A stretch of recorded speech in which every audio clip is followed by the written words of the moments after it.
Olá pessoal, boa tarde, tudo bem? Eu sou Saulo Moreira e esse é o Ponto de Entrevista. A gente está aqui hoje para discutir um dos principais assuntos da atualidade, um assunto que diz respeito a praticamente todos os brasileiros, né? Mercado de trabalho, tudo isso. Vamos falar de terceirização. Eu trouxe aqui hoje o Dr. Érico Furtado, que é da FIEP e favorável ao projeto de que terceiriza os trabalhadores. Trouxe também o advogado previdenciário trabalhista, Dr. Ney Araújo, que é contrário. Ambos vão apresentar argumentos e tirar as dúvidas de vocês. Vocês podem começar a fazer suas perguntas. A gente, na medida do possível, vai tentar esclarecer esse assunto, que é muito polêmico e muito cheio de nuances jurídicas e políticas, mas o objetivo aqui é debater e tirar dúvidas. Então, eu queria começar com o Dr. Ney. O grande argumento das empresas hoje, do governo, Dr. Ney, é que o projeto de terceirização vai facilitar a vida das empresas para gerar emprego. Vale lembrar que a gente tem quase 13 milhões de desempregados hoje no Brasil. O senhor acredita que, de fato, a terceirização vai gerar emprego no Brasil?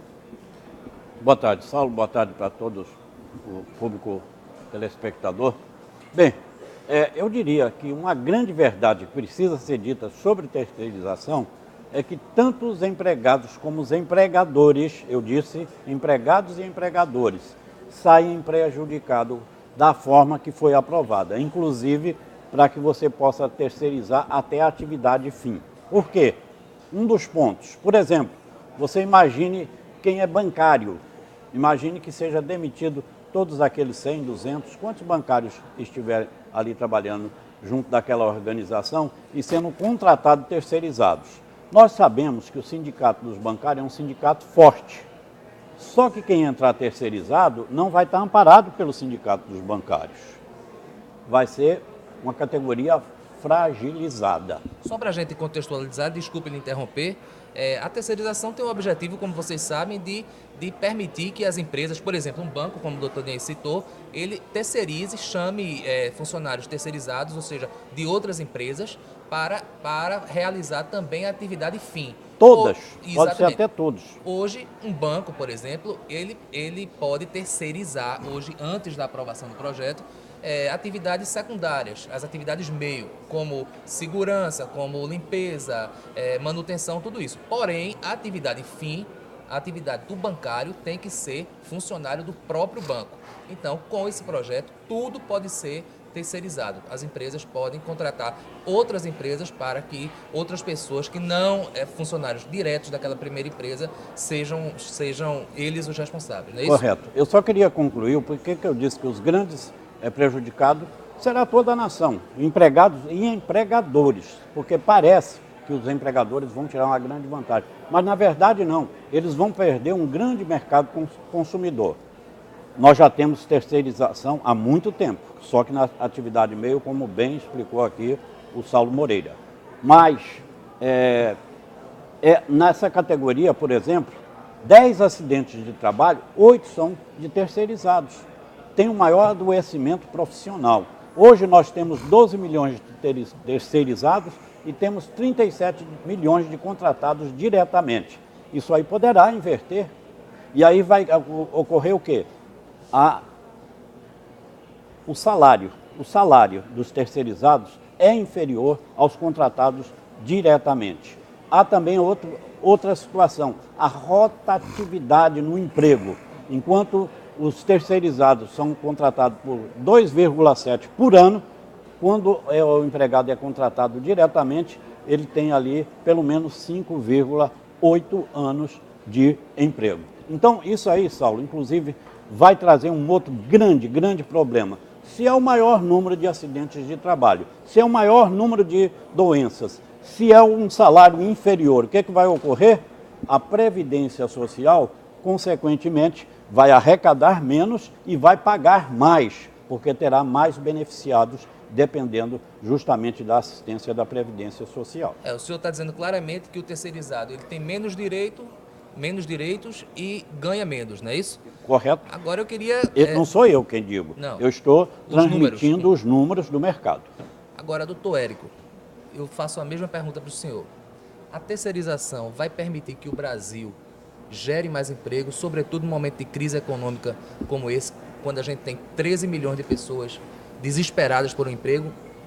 A terceirização não é a salvação para a geração de emprego no país, tá certo? É mais uma ferramenta para ajudar a gerar emprego, mas não é a tábua de salvação. Tudo o que o nobre advogado falou são fatos, são realidades de uma existência sem um marco legal. Nós estamos, após o presidente Temer sancionar, se é que vai sancionar, deve sancionar, na minha opinião, nós passaremos a ter a lei da terceirização. E aí as regras são claras.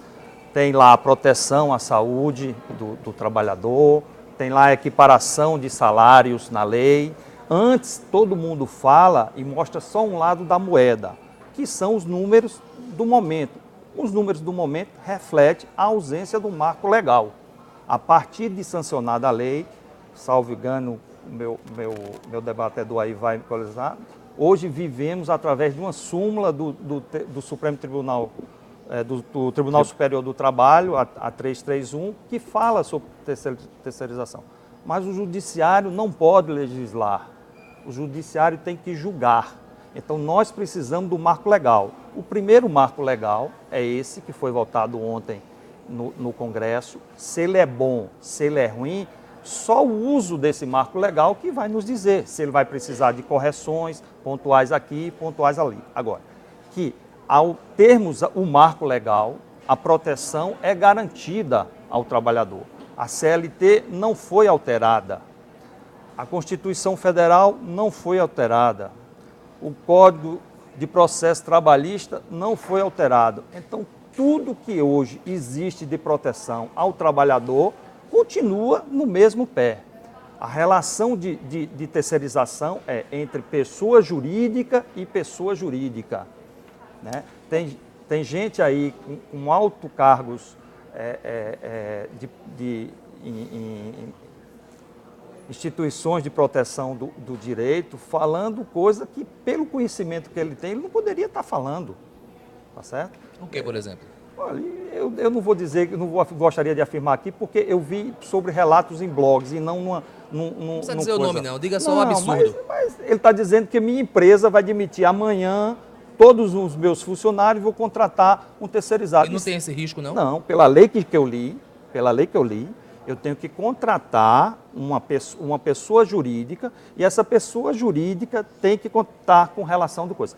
Toda essa lei que está aí não atende minha empresa. Perfeito. Tá certo? Eu não posso fazer uso dela.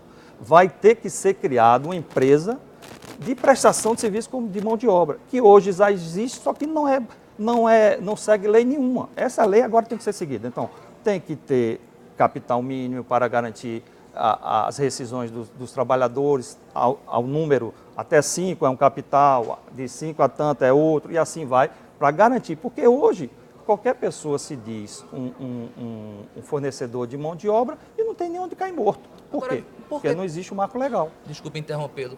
Por que hoje a gente conversa com uma pessoa assim, quase nunca, dificilmente uma pessoa, ela diz, eu quero ser um terceirizado. Normalmente o trabalhador, ele prefere ter o vínculo com a empresa que fornece atividade fim.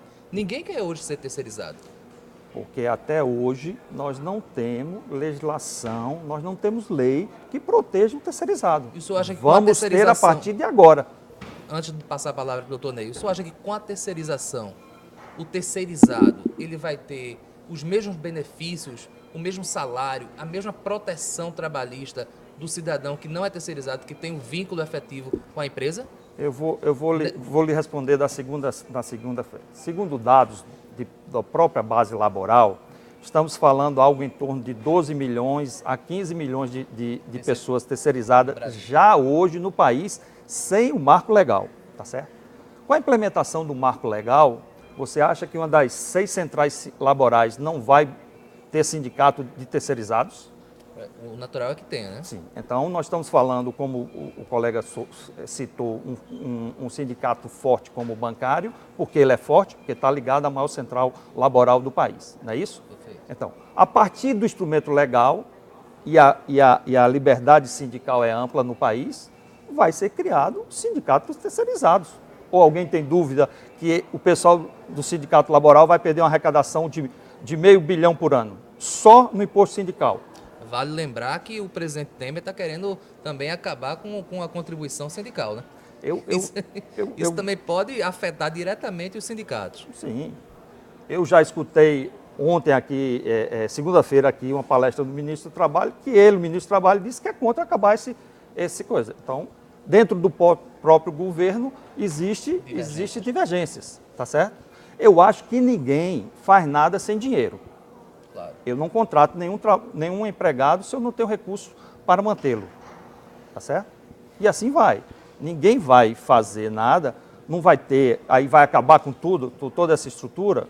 Eu não acredito que ele consiga fazer isso. Doutor Ney, o senhor acredita... Saulo, se você me permite, tem diversos itens. O assunto é realmente palpitante, apaixonante, e diversos itens que ele citou aí, eu não interferi porque não foi me passada a orientação se poderia interferir ou não. Por isso eu me mantive aqui calado. Mas ele citou blog aí, não precisa citar blog não. A lei que foi aprovada, que é o projeto 4.302, de 1998, vem lá do Fernando Henrique Cardoso, ela permite que a empresa demita todos os seus empregados e contrate por meio de terceirizada. Como eu disse, aí se você tem um sindicato metalúrgico que é forte, se você tem um bancário que é forte, se você tem um comerciário que é forte, ele vai passar para um sindicato que não tem representatividade.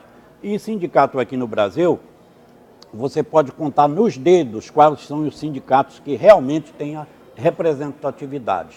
Você tem aí no curso, por exemplo, da reforma da Previdência Social, saiu a notícia aí, e aí está publicado aí nos grandes jornais do país, que foi proposto pelo Paulinho, da Força Sindical, que em troca do governo trabalhar em torno da contribuição associativa, porque representa uma arrecadação imensa, então eles passariam a apoiar a reforma trabalhista e previdenciária. Então você veja por aí a fragilidade de uma força sindical, de uma federação, de uma confederação e dos próprios sindicatos. Nós tivemos aqui, nos inícios dos anos 2000, uma coisa que pouca gente aí se lembra, a chamada CCP, Comissão de Conciliação Prévia.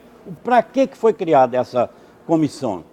Justamente porque se apregoava, esta é a salvação da justiça do trabalho, essa é a salvação dos empregados, porque agora terão agilização. Demitido, se tiver algo a reclamar, ele não vai para a justiça, ele vai lá no sindicato e registra. Olha, estou demitido e não me pagaram esse e esse direito.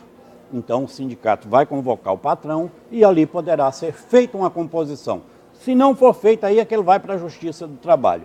Quando eu olhei esse projeto, eu disse, maravilhoso, maravilhoso. Só que eu estou no Brasil e a cultura do brasileiro, infelizmente, não permite que eu acredite nisso. Perfeito. E não deu outra. Certo. Não deu outra. Por quê? Porque os sindicatos dos trabalhadores se venderam aos sindicatos patronais. Então, hoje você não tem mais essa comissão de conciliação prévia. Então, quando você diz que, não, agora você tem um marco legal. Ora, marco legal, só porque existe uma lei, e a lei está piorando o que a súmula diz, por quê? Por que foi criada a súmula? Deixa eu só interromper o senhor vai ter a oportunidade de concluir o argumento, porque a gente tem uma interação e vamos ouvir o que o internauta tem a dizer.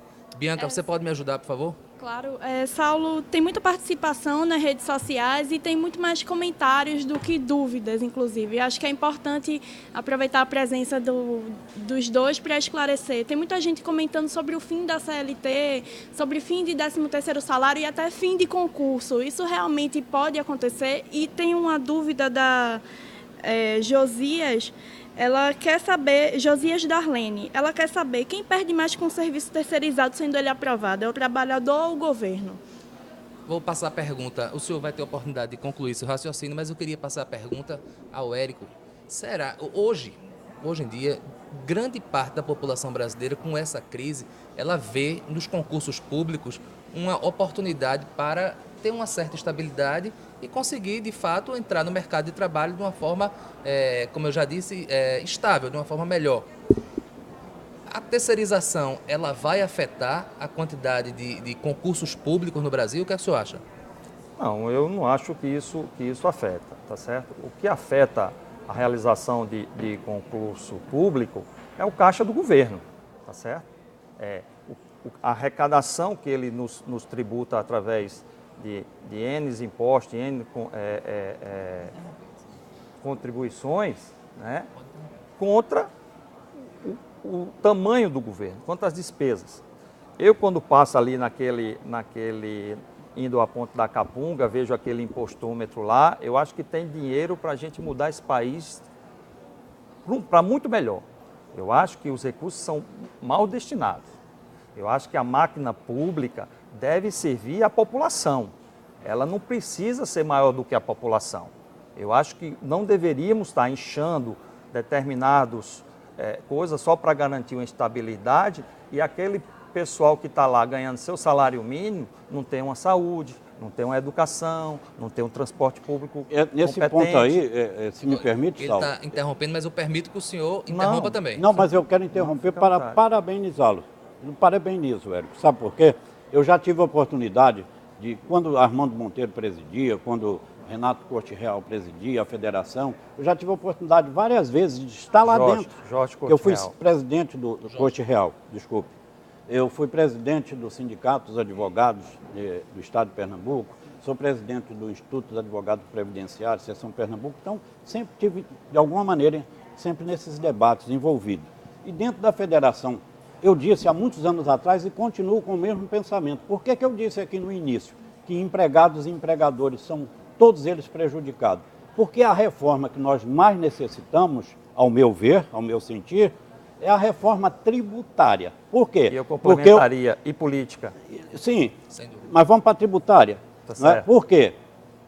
O empregado ganha mal, quando você compara o salário do brasileiro como dos Estados Unidos, da Alemanha, ele está lá para baixo. Isso. Né? Os Mas empregadores pagam muito. Um trabalhador custa o dobro, não é Então, não. Mas aí, quem é que está ficando com esse dinheiro? É o trabalhador? É o empresário? Não. Para onde está indo esse dinheiro? Justamente para a mão da má administração, da administração pesada, corrupta, ineficiente, que é o governo. Então, para mim, estão sendo prejudicados tanto os empregados como os empregadores, não só com essa terceirização, com a reforma da Previdência Social, com outra reforma trabalhista que está vindo aí. Então, no meu sentir, a reforma mais necessária é a tributária, para que nós tenhamos menos encargos, recebamos a contrapartida e que os empregados e os empregadores realmente tenham eficiência. Agora quanto àquela pergunta, se você me permite, não é? Olha, o terceirizado, ele tem direito a 13º salário, ele tem direito a férias, ele tem direito a FGTS. Como eu disse, a remuneração dele é que é menor, a estatística é que mostra isso, não é? Ele tem mais adoecimento, enfim, ele tem uma série de prejuízos. Ele tem direito, isso é previsto. Agora, o que fala ali, muitas vezes a pessoa não faz a diferenciação, é quando você fala em pejotização. Isso aí que eu ia abordar. Certo? O risco da pejotização. Aí que é quando uma pessoa pejotização, jurídica... para quem não sabe, é você estimular, as empresas estimularem o trabalhador a se tornar uma pessoa jurídica e a partir daí assinar um contrato com ela como se ele fosse uma empresa. Mas só que eles fazem isso, e esse é o grande problema levado à Justiça do Trabalho, é que a empresa chama aqui o empregado e diz, não, você vai ser pessoa jurídica, você vai ter que abrir uma empresa, etc., e nós vamos contratar com uma pessoa jurídica. Só que não vai mudar em nada, ele tem que cumprir exatamente o que aquele empregado, ele como empregado, cumpria, certo? Outro dado, viu, Érico? O estoque de ações na Justiça do Trabalho, no Tribunal Superior do Trabalho, que chegaram ao seu final e que não foi executada, porque as empresas terceirizadas não têm patrimônio, então elas são condenadas, mas você não encontra o patrimônio para ser executado. Se essa responsabilidade fosse solidária, como está lá no projeto que querem trazer do Senado para aprovar e para que o Temer faça uma junção, porque esse 4.302 ele está muito, muito, muito duro, muito difícil Agora, para os deixa eu fazer uma trabalhadores. provocação, senhor. Só um segundo, Érico. Que seja bem grande. Certo. Hoje a gente tem cerca de 13 milhões de desempregados, mas temos cerca de 15 milhões de terceirizados. Se nada for feito pelo governo para facilitar, para melhorar a vida desses terceirizados, eles vão eternamente ficar ganhando menos e sendo menos protegidos do que os funcionários efetivos das empresas? Eu poderia até devolver a pergunta para você, mas no caso aqui eu sou entrevistado. Certo, não é? exatamente. Aí eu pediria a você, quem é que está dizendo aqui que não precisa de fazer nada? Eu estou querendo que o senhor diga o que é que pode ser feito. Eu entendi a provocação. Certo. Eu adoro debate, certo? É. Então, não se assuste se eu falar um pouco mais. Bom, Mas Érico quer falar também, viu? perfeitamente. Quem é que está dizendo aqui que não quer mudança, que não quer reforma? Quero sim. Agora vamos reformar num ponto certo. Uma das grandes críticas que se faz, o Saulo e Érico, a esses projetos de reforma que estão aí, é porque o governo não aceita sentar e discutir com a sociedade. Agora, se a gente puxar um pouquinho, Érico, você vai ver que com o Fernando Henrique Cardoso ou com o Itamar Franco, eu não estou falando em coloração partidária, eu estou falando aqui no direito, tá certo? Que tiveram a oportunidade de dizer, não, comigo vai ser diferente, nós vamos sentar na mesa, nós vamos discutir e nós vamos achar o caminho certo. Quando o empregado, o empregador mostra para o governo que o problema não está com eles, e sim é o peso da má administração, aí aquela brincadeira de roda, né, que a criança diz, estou fora, acabou a brincadeira. E aí vai e quer fazer do jeito que eles estão fazendo, desculpa a expressão, mas empurrando goela abaixo, como está sendo aí essas reformas. Isso está, inclusive, repercutindo muito mal mundo afora. Érico, prometo que a palavra é sua assim que a gente ouvir a interação. Temos duas perguntas. A Juliana Almeida, ela está perguntando assim, o correto não seria, primeiramente, fazer uma reforma na política do Brasil, antes de mexer na CLT e na Previdência, onde o gasto maior é com os salários e os benefícios para os políticos? E a Girlane Botelho Cabral está perguntando, quando contratados os terceirizados, os atuais funcionários serão demitidos? Passa a palavra para você. Uma, mais ou menos, você respondeu, que não há risco para os efetivos hoje, que o terceirizado não vai roubar emprego do que atualmente é efetivo. E a CLT está sendo rasgada ou não? Não, eu já foi a minha primeira palavra, tá certo, que todos os instrumentos de proteção ao direito estão mantidos. Primeiro, o projeto que está em tramitação da reforma trabalhista é um projeto de lei. Se ele não é uma PEC, ele não pode mudar a Constituição Federal. E lá no artigo 5, todos os direitos estão garantidos da Constituição. E está lá tudo o que é férias, 13º... Sétimo, desculpa. No artigo 7 está todos os direitos fundamentais lá garantidos. Ninguém está fazendo uma PEC para mudar isso. Então, todos esses direitos básicos do trabalhador, seja ele terceirizado ou seja ele contratação direta da empresa, estão garantidos. Ninguém mudou. E o Ministério Público do Trabalho não vai deixar que nenhum desses aí sejam abalados, tá certo? Salve o atual governo mandar uma PEC, mas isso nem passa na cabeça do governo, que nós temos tramitado nesses fóruns de debate aí, e ninguém fala. É um projeto de lei. Voltando aqui para o projeto de lei da terceirização, ele está dentro do Congresso Nacional há 19 anos. Certo. O Congresso, quer queiram, quer não queira, é a representação, é a terceirização do eleitor para se fazer representar na formação da legislação brasileira. O Congresso são os representantes do povo. Passou de Fernando Henrique, 2 mandatos de Lula, 1 mandato e meio de Dilma, e só agora veio passar, faz parte da regra do jogo. Mas não merecia uma modernização, uma adaptação aos novos momentos? Não? Faz quase 20 anos que esse projeto que foi aprovado na Câmara, não estou falando do Senado, ele foi aprovado quarta-feira, o de Fernando Henrique, ou seja, quase 20 anos. Será que não teve nenhuma mudança no mercado de trabalho para adaptar o texto? Olha, tanto teve que isso aí já é fruto desse. Esse trabalho já é fruto disso. É evolução. É isso que eu estou dizendo. Vamos deixar a criança nascer para poder nutri-la, para poder vesti-la, tá certo? para poder mudar. Se mudanças são necessárias, o farão. Mas a criança nem nasceu e o pessoal fica criminalizando o pai e mãe. Agora, veja bem. Ô, Saulo, se permite eu dar uma informação? Permito, agora eu só queria situar. Na quarta-feira passada, a Câmara dos Deputados aprovou um projeto que foi elaborado ainda no governo Fernando Henrique, ou seja, há quase 20 anos. Esse projeto passou, não foi sancionado ainda. No primeiro momento, a gente achava que o Senado iria votar outro projeto mais brando, mais suave para o trabalhador do ponto de vista de terceirização, mas a informação que se tem agora é que o presidente Temer, nesse momento, claro que existem muitos aspectos políticos aí, o presidente Temer vai sancionar o projeto da Câmara e depois fazer algumas adaptações via reforma trabalhista, não é isso? Você inclusive comentou se ele não poderia ter sido modernizado, né? Essa é a informação que eu queria prestar. Em 2003, né, ele foi pedido para ser retirado de pauta e não houve o pronunciamento do presidente da Câmara. Então isso inclusive já foi motivo da entrada de um mandado de segurança pedindo a nulidade dessa votação, porque não houve aquele pronunciamento. Então foi quebrado, salvo engano, o artigo 104 lá do regimento interno.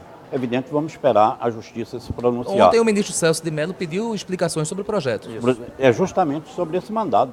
Ele pediu explicação para verificar se houve ou não, né, a quebra desse regimento. Porque se houve, evidentemente que isso deverá ser anulado. Mas vamos aguardar. Agora, quando você falou num projeto mais moderno, é porque ele é de 2015.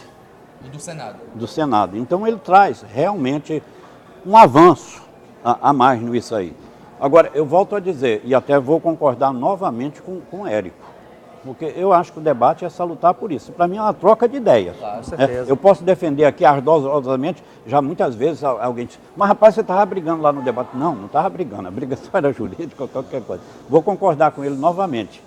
Reforma política e tributária, sabe por quê? Você não deve começar de baixo para cima, reforma trabalhista e previdenciária. Não, você deve começar do maior para o menor. Não é? Claro. Então, a tributária e a política, eu concordo com o Érico, que deveria ser feito primeiramente. Vamos ouvir nossa querida Bianca Bion sobre mais uma interação. O Evandro Lima, ele comentou assim, lembrando que muitos dos terceirizados serão contratados por prazo determinado, perdendo direito à multa de 40% do FGTS e parcelas do seguro-desemprego. E o Rudá Paiva de Lima perguntou assim, caso aprovem a terceirização dos serviços públicos, os servidores já aprovados e na ativa poderiam ser também terceirizados? Doutor Érico, escutou bem lá? Isso é mais jurídico, viu? Eu passaria a bola para... Isso é mais jurídico. Funcionário, aprovada a reforma de terceirização, um terceirizado que é demitido, ele tem direito a... Eu entendi ali, inclusive, a pergunta que eles fazem, porque estão fazendo muita confusão. 40% da demissão. Eles estão fazendo, deixa eu dizer, estão fazendo muita confusão que é terceirizado, que é temporário. Isso. Trabalho temporário nós temos, não tem exemplo maior do que a contratação aí para o final de ano. Exatamente. Por 3 meses, e isso foi ampliado. Né? Foi ampliado. Pretende se ampliar, né? Uma vez que seja sancionado. Isso. Então pretende ampliar esse contrato temporário. Ele poderia ir até a 6 meses, né, com a possibilidade de prorrogação por mais 90 dias. Certo? Então, eu vou lhe dar a palavra, só deixa eu concluir. Só essa diferençazinha, não vou me alongar. Então, quem é temporário já é contratado com data certa do começo e data certa do término. Então, se chama contrato por prazo determinado. Então, ele não tem direito a aviso prévio, não tem direito aos 40% quando chega aquela data final do seu contrato. Terceirizado, não. Terceirizado, como eu já havia afirmado antes, tem todos os direitos, né? Férias, 13º, indenização dos 40% se for demitido sem justa causa. E eu só queria fazer uma explicação aí, é o seguinte, o temporário, minha empresa, para ter esse benefício de prorrogação de prazo, não tem direito. Só as empresas de prestação de serviço de mão de obra. Ou seja, aquela PJ que pega... Especificamente temporário. Exatamente, preço temporário, né? Preço temporário. Eu hoje sou regido pelos, no máximo, 90 dias, 45 mais 45.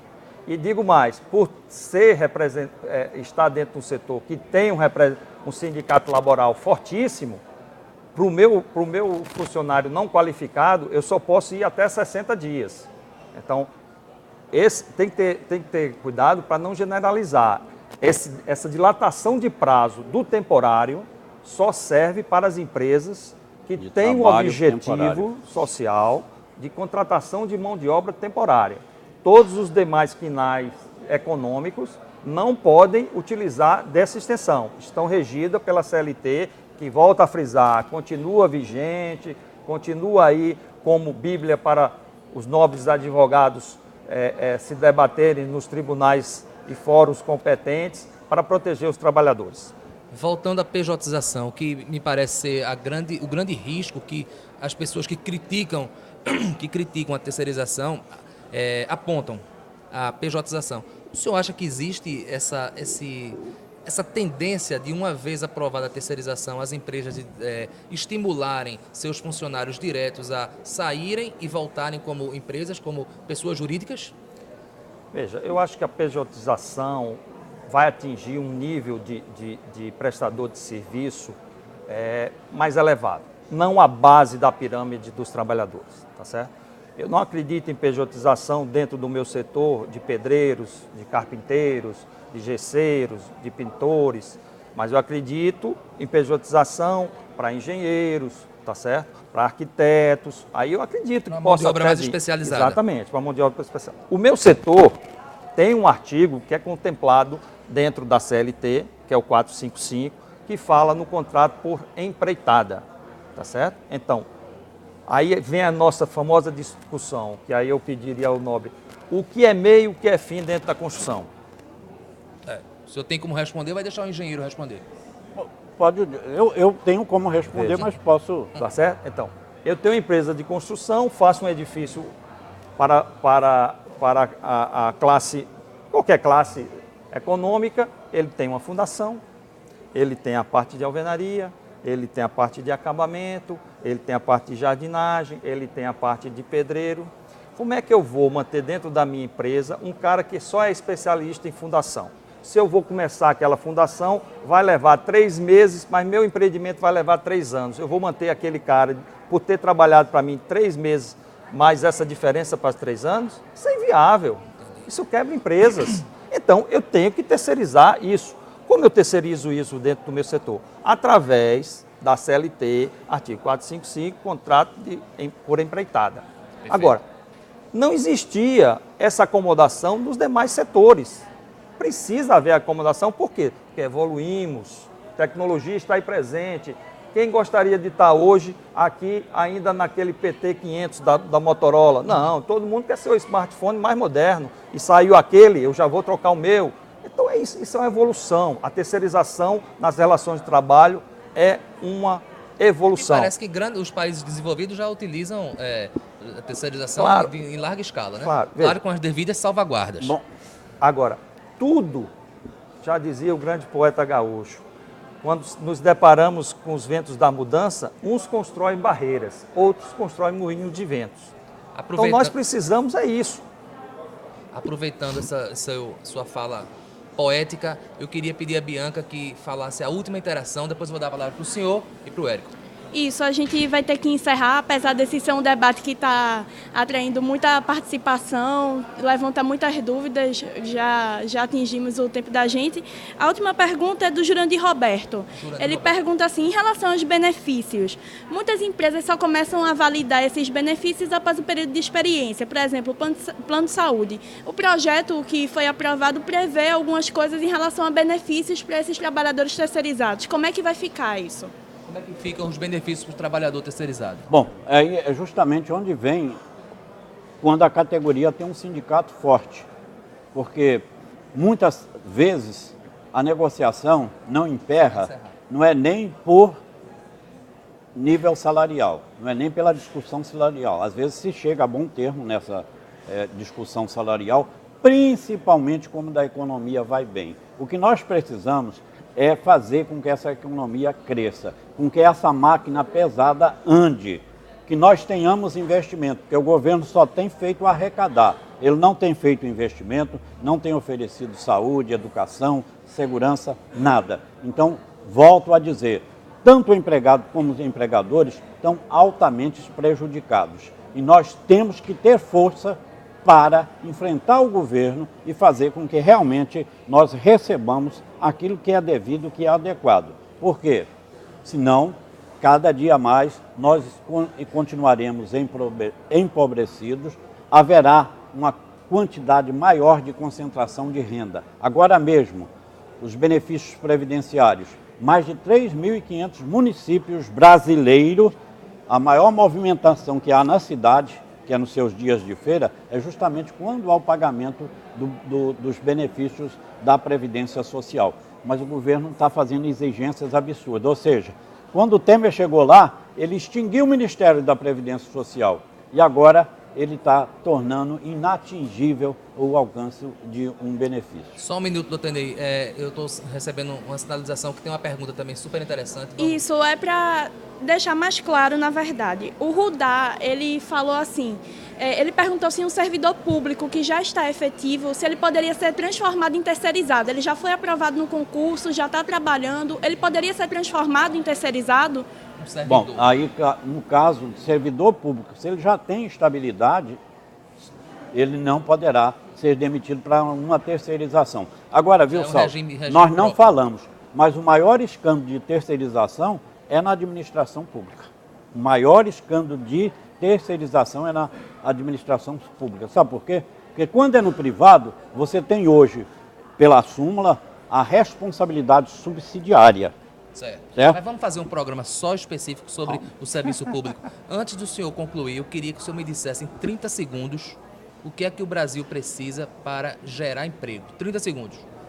Bom, o Brasil precisa, como eu já disse, da reforma tributária, sobretudo, para que essa arrecadação não seja tão violenta como ela está sendo, para que as classes menos protegidas economicamente continuem pagando absurdamente, proporcionalmente, mais impostos do que as classes mais abastadas, e precisamos dos investimentos também do governo federal e quebrar essas amarras aí da burocracia, porque tem muita gente querendo investir nesse país. Então nós precisamos quebrar essas amarras. Faço a mesma pergunta para Érico. Érico, o que é que o Brasil precisa para incorporar essa massa de desempregados que está fora do mercado? O que é que a gente precisa para gerar emprego?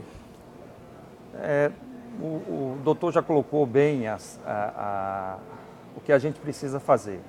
Mas eu diria que a gente precisa de ter marcos definidos, né, para que a gente consiga trazer para o ambiente de negócio a estabilidade necessária para que aquele que tem o recurso tenha coragem de investir no seu negócio e não fique com medo dos passivos ocultos que tanto existe com a legislação nossa brasileira.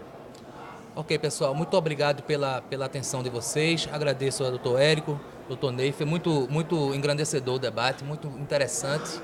E a gente promete que volta ao tema, esse assunto vai continuar muito atual, né? Existem muitos meandros a serem abordados ainda, a TVJC certamente vai voltar a esse tema.